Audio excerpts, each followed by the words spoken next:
அனைவருக்கும் வணக்கம். இது ஒரு முக்கியமான புத்தகம். அதை பத்தி பேசணும்னு ஆசைப்பட்டேன். 0 டிகிரி இலக்கிய விருது முதல் பரிசு வாங்கிய நாவல் கடற்கழியோடி அபுல் கலாம் ஆசாத் ஐயா எழுதிய நாவல். அல் ஃபோர் அப்படின்னு அரபியில, த கிரீக் அப்படின்னு ஆங்கிலத்துல, கடற்கழி அப்படின்னு தமிழ்ல அப்படி சொல்லப்படுகிற கடற்கழியோடி இதில் ஒட்டி வாழ்ந்த ஒருத்தனுடைய கதையை தான் இந்த புத்தகம் பேசுது. இந்த புத்தகத்தை பத்தி பேசணும் அப்படின்றதுக்காகவே நான் இந்த கிரீக்ல இந்த ஆப்ராவுக்கு வந்தேன். ஏன்னா இந்த புத்தகத்தின் முதல் தொடக்கமே ஆப்ராவை பத்தி தான் அறிமுகத்தோட ஆரம்பிக்கும். ஆப்ரா அப்படின்றது என்னன்னா படகுத்துறை. இப்ப நாங்க போய்கிட்டு இருக்கோமே, இந்த படகுக்கு பேர் தான் ஆப்ரா. இந்த புத்தகம் எழுதப்பட்ட கதைக்களம் அவங்க வச்சிருந்த கதைக்களம் சொல்லப்பட்ட காலம் இந்த படகுக்கு 25 ஃபில்ஸ் கட்டணமா இருந்திருக்கு. இப்ப 1 திர்ஹாம் கட்டணம். இப்ப பர்துபாயில இருந்து தேரா துபாய்க்கு ஆப்ரா வழியா நம்ம போக போறோம். அந்த ஆப்ரா கரையில இருந்து இந்த கதை தொடங்குது. இந்த கதை மட்டும் துபாயில வாழ்ந்தவங்க, வாழ்ந்துட்டு இந்தியாவில போய் இருக்கிறவங்க, இப்ப வாழ்ந்துட்டு இருக்கிறவங்க, இவங்க இந்த புத்தகத்தை கடற்கழியோடைய வாசிக்கும் போது அவங்களுக்கு பல நினைவுகள் வந்து போகும். அபுல் கலாம் ஆசாத் ஒரு தமிழ் எழுத்துலகில் ஒரு முக்கியமான எழுத்தாளர். முதல் பரிசு வாங்கியிருக்கிறாரு. அவருக்கு வாழ்த்துக்கள். இந்த புத்தகத்துக்கு முன்னாடி மின் தூக்கின்னு ஒரு புத்தகம் எழுதியிருந்தாங்க. அதுல நம்ம ஊர்ல இருக்க ஒரு இளைஞன் படிச்சுட்டு அந்த காலத்துல, அதாவது மும்பை போய் துபாய் வர வேண்டிய காலத்துல எப்படி ஒருத்தன் கஷ்டப்பட்டு போய் விசா வாங்கி மும்பையில இருந்து துபாய் வந்து வேலை பார்த்தான், அதுக்கடுத்து எப்படி முன்னேறினான்ற மாதிரி அந்த கதை சொல்லியிருப்பாரு. இதுவும் அது போலதான் 80-90கள்ல இங்க வந்த ஒரு இளைஞன் இங்க வர்றதுக்கு முன்னாடி அவன் பட்ட கஷ்டத்துல இருந்து எல்லாம் சொல்லி இந்த கடற்கழியோடி நாவல் போகுது. மொத்தம் 14 அத்தியாயம். படகுத்துறை, மதராசி, மும்பை, பந்தர் அப்பாஸ், ஷார்ஜா, மணக்குடை, மண் விருந்து, கடை வீதி, பணச்சலவை, உறவுகள், தையல், ஆட்டம், விடைவிடு, முருகனிடமிருந்து அப்படின்னு ஒரு 14 அத்தியாயங்களோட இந்த நாவல் பயணிக்குது. இந்த நாவல் முழுக்க சொல்லுகிற விஷயம் வந்து ஒரு பொதுவான ஒரு பாரு இருக்குல்ல, அவர் ஏழைங்க ரொம்ப நல்லவர், பணக்காரன் ரொம்ப கெட்டவன் அப்படின்ற மாதிரி இருக்கு. அப்படி இல்லாம ஒரு இயல்பான மனிதன் தான் வாழ்க்கையில முன்னேறதுக்காக அவன் என்னென்ன பாடுபடுறான், என்னென்ன பாடுபட்டு அந்த குடும்பத்தை முன்னேற்றதுக்கும் சரி, தங்கை கல்யாணம் பண்ணி வைக்கிறது எல்லாம் செய்யறான். அதற்கிட்ட தன்னுடைய வாழ்க்கையை எப்படி கொண்டு போகணும் அப்படின்றதுக்காக அவன் எடுக்கிற ஒவ்வொரு முயற்சிகள், அதுல ஏற்படுற தோல்விகள், மீண்டும் அதுல இருந்து எந்திரிச்சு வர்றது, அவன் ஜெயிக்க நினைக்கிறது. இதுதான் இந்த கதை. இந்த ஆபரா கரையில ஒரு ஒரு ஹோட்டல சொல்றாரு. அங்கதான் அந்த 4 நண்பர்கள் உட்கார்ந்து சாப்பிடுறாங்க. இம்தியாஸ், கவுஸ் பாஷா, முருகன், அப்புறம் இந்த கதையின் நாயகன் அப்துல் காதர். இந்த 4 பேரும் ஒரு ஆபரா கரையில சந்திச்சு வாரத்துல ஒரு நாள் பேசிக்கிறதும், அங்க இருக்கிற ஒரு உணவை சாப்பிடுறதும் வழக்கமா கொண்டிருக்கிறாங்க. அந்த உணவு சாப்பிட போன இடத்துல அப்துல் காதர் வாய் தெரியாம விட்ட ஒரு வார்த்தை அவருடைய வாழ்க்கையை எந்த அளவுக்கு பாதிக்கும்னு அவருக்கு தெரியல. அந்த இடத்துல இருந்து கதை தொடங்கி கடைசி அவருடைய நண்பர் ஒரு 50 ஆண்டுகள் கழிச்சு முருகன் எழுதுற கடிதத்தோட முடியுது. இந்த கதை பயணிக்கிற தூரம் ரொம்ப மென்மையா இருக்கு, ரொம்ப இலகுவா இருக்கு வாசிக்கிறதுக்கு.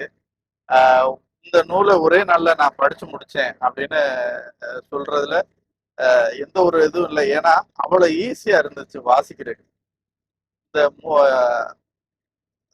அப்துல் காதர் அப்படின்ற கதாபாத்திரம் தான் முன்னேறதுக்கு, தான் குடும்பத்தை முன்னேற்றதுக்கு என்னென்ன செய்ய முடியுமோ எல்லாமே செய்யறான்.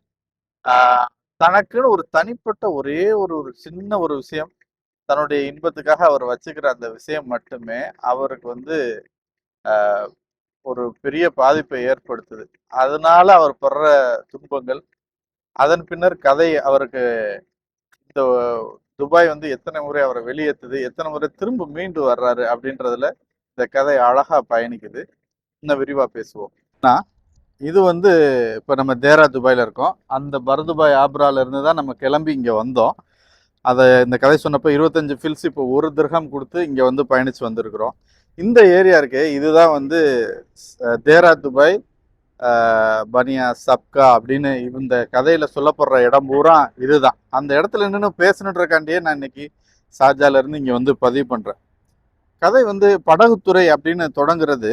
படகுத்துறைன்ற இந்த ஆப்ரா படகுகள் நிற்கிறதுல இதை வச்சுதான் கதையோடைய தொடக்கமே இருக்கும். இந்த படகுத்துறை எப்படி உருவாச்சு, இந்த படகுத்துறையை வைத்து இந்த துபாய் நாட்டுடைய வளர்ச்சி எப்படி தொடங்கியதெல்லாம் வந்து இந்த கதையை தொடங்குறாரு.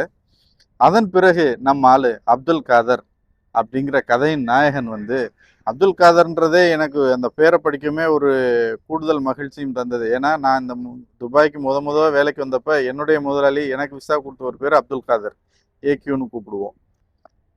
அந்த அப்துல் காதர் நம்ம ஊர்ல சென்னையில இருக்கிற ஒரு பையன். இங்க வர்றதுக்காக மும்பை போய், அப்பெல்லாம் மும்பை போய் அங்கேருந்து இப்போ விசா ரெடி பண்ணி அங்கேருந்து தான் இங்கே வரணும், அப்படிலாம் வந்திருக்கிறான். அங்கே இருந்த அந்த அப்துல் காதர் எந்த மாதிரி வேலையெல்லாம் செஞ்சு இந்த விசா கிடைக்கிறதுக்கு பாடுபட்டான்ற கதையை கேட்டு நம்ம படிக்கும்போது, இன்றைய காலத்தில் நம்ம ஒரு நாட்டுக்கு போகிறதுக்கு விசா வாங்குறது எவ்வளோ எளிது, அன்று வேலையில் சேர்றதுக்காக விசா வாங்குறதுக்கு எவ்வளோ கஷ்டப்பட்டு வந்திருக்காங்கன்றதை புரிஞ்சுக்கிற முடியுது. அந்த மதராசி மும்பை போறாரு. மும்பையிலுடைய அமைப்பு, மும்பையுடைய வாழ்வியல் எல்லாத்தையுமே ஐயா சொல்லிட்டு வர்றாரு. அதன் பிறகு அங்க இருக்கிற ஒரு தங்கும் இடத்துல எப்படி கஷ்டப்பட்டு அவன் வேலை செஞ்சு சமாளிச்சு மும்பையில இருந்து துபாய்க்கு விசா எடுக்கிறான் அப்படின்றத அழகா பதிவு பண்ணியிருக்கிறாங்க. மறுபடியும் கிளம்பிட்டோம். வேற இந்த வீடியோ மட்டும் கட்டாய் வரும். ஏன்னா அந்த மாதிரி படம் எடுக்கிற மாதிரி சூழ்நிலை. தேரா துபாயில இருந்து மறுபடியும் பர்துபாய் போயிட்டு இருக்கோம். அப்ப இந்த அப்துல் காதர் தான் வாழ்க்கையில என்னென்ன வழிகள் எல்லாம் பணம் சம்பாதிக்க முயற்சி பண்றான், அதுல எந்த அளவுக்கு வெற்றி பெறுறான், எந்த ஒரு சின்ன பிரச்சனை அவனுக்கு வாழ்வாதாரத்தையே முடிச்சு வைக்கிற மாதிரி ஒரு பெரிய பிரச்சனையா மாறுது, அதன் பிறகு எப்படி மீண்டு வர்றான் அப்படின்றத இந்த கதையில சொல்லியிருக்காங்க. ரொம்ப முக்கியமான விஷயங்களை பதிவு பண்ணியிருக்காங்க. என்னன்னா, மனிதனுடைய நுண் அரசியல், இன்னொருத்தன் வளர்ச்சியை கெடுக்கிறதுக்கு என்னென்ன செய்ய முடியும் அப்படின்னு சக மனிதன் பண்ணுகிற நுண் அரசியல். ஒரே ஒரு வார்த்தை சொல்றக்காண்டி கரம் வச்சு அவனுடைய வேலையை காலி பண்ற அளவுக்கு கெடுமதி உள்ள மனிதர்கள். அதன் பிறகு அவன் இவ்வளவு சம்பாரிச்சாலும் சொந்த உறவுகளே எந்த அளவு காயப்படுத்துறாங்க, ஏமாத்துறாங்க அப்படின்றது. தன்னுடைய மனைவிக்கு தான் ஒண்ணு செய்யறது கூட ஊர் உலகத்துக்கு பயந்து செய்யக்கூடிய அந்த கட்டாயம், இந்த மாதிரி நிறைய விஷயங்களை இந்த கதையில பதிவு பண்ணியிருக்கிறாங்க.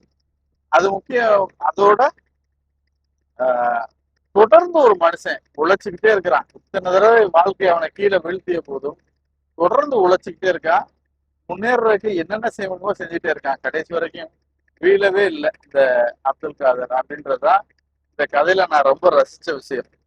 ஏன்னா இதுல மகர் அப்படின்ற ஒரு விஷயத்த பத்தி பேசும்போது மணக்கொடை அப்படின்னு சொல்றாங்க. தங்கச்சிக்கு வரதட்சணை கொடுத்து கட்டி கொடுத்துருப்பாரு.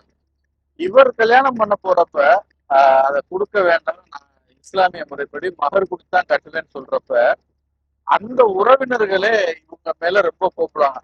அது என்ன பழக்கம், நீங்க அப்படி பண்ணா எங்களை எல்லாம் நீங்க அவமானப்படுத்துறீங்களா, நாங்கெல்லாம் வரதட்சணை வாங்கித்தானே கல்யாணம் பண்ணோம், அப்ப நீங்க எங்களை அவமானப்படுத்துறீங்களான்ற மாதிரி அப்துல் காதர் மேல அவ்வளவு கோவப்படுவாங்க. இந்த ஒரு சின்ன விஷயத்துல இருந்து பார்க்கும்போது ரொம்ப ரொம்ப நம்ம சாதாரணமா கண்டுக்காம போற, ஒதுக்கிட்டு போற சின்ன சின்ன விஷயங்கள்லாம் எந்த அளவுக்கு மனிதனை மனதளவுல பாதிப்பு ஏற்படுத்தும் அப்படின்றத ரொம்ப அழகா பதிவு பண்ணியிருக்கிறார். இத்தனை கதை இவ்வளவு தூரம் பயணிக்கும் போது இதுல ரொம்ப சிறப்பான விஷயமா நான் பார்த்தது அந்த நட்பு. கௌஸ் பாஷா, இம்தியாஸ், அப்துல் காதர், முருகன், இந்த 4 பேருக்குள்ள நட்பு அவங்கள இந்த தெரியாத ஒரு ஊர்ல எந்த அளவுக்கு பயணிக்க வச்சு ஒருத்தருக்கு ஒருத்தர் ஆதரவா இருந்தனால இந்த மனுஷன் எப்படி வெற்றி பெறான் அப்படின்றத இந்த கதையில ரொம்ப அழகா காட்டியிருக்கிறாரு அபுல் கலாம் ஆசாத் ஐயா. அபுல் கலாம் ஆசாத் ஐயாவுடைய எழுத்து வந்து முன்னாடி நிறைய தடவை நான் பேசியிருக்கிறேன். மின் தூக்கி ஆகட்டும், ஆக்கிரமிப்பு ஆகட்டும், உடல் வடித்தான், இளைத்தவர், எல்லா புத்தகங்களையும் ரொம்ப இயல்பான எழுத்தா இருக்கும் அவருடைய எழுத்து. வலிந்து திணிக்கப்பட்ட எதுவும் இல்லாம ரொம்ப இயல்பா இருக்கும். அதற்கு அடுத்தது ரொம்ப ரசிக்கிறது அந்த கதாபாத்திரங்களுடைய தென் சென்னை வட்டார வழக்கு. அதுவும் ரொம்ப அருமையா கொண்டு வந்திருப்பார் ஐயா. இந்த கடற்களியோடி நாவல் கண்டிப்பா எல்லாரும் வாசிக்கணும். ஒரு மனிதனுடைய போராட்டத்தை இவ்வளவு எளிய தமிழ்ல அழகா பதிவு செஞ்சிருக்காரு. அத எல்லாரும் வாசிச்சு பார்க்கணும். குறிப்பா துபாய் வாசிகள், இந்த ஆப்ராவில் பயணிச்ச துபாய் வாசிகள் இதை வாசிக்கும் போது இங்க இருந்தவங்க இப்போ ஊர்ல போய் இருக்கிறவங்க இந்த நாவலை வாசிக்கும் போது ரொம்ப சுகமா உணர்வீங்க. உங்களுக்கு நல்ல நல்ல ஞாபகங்களை இது கொண்டு வந்து தரும் அப்படின்ற நம்பிக்கை எனக்கு இருக்கு. கடற்களியோடி நான் வாசித்த சிறந்த நாவல்கள்ல இதுவும் ஒன்று. அபுல் கலாம் ஆசாத் ஐயா எழுதியது. இவ்வளவு நேரம் நான் வழக்கம் போல படுத்திக்கிட்டு இருக்கிறேன் ஒரு பையனை, கலைஞன் நாசு. இந்த வீடியோ எடுக்கிறதுக்கு ஏறி இறங்கி இப்படி வா அப்படி வான்னு இந்த படகு போற வேகத்திலையும் என்னை சிறப்பாக வீடியோ எடுத்துக்கிட்டு இருக்க தம்பி கலைஞன் நாசுக்கு ரொம்ப நன்றி, மகிழ்ச்சி.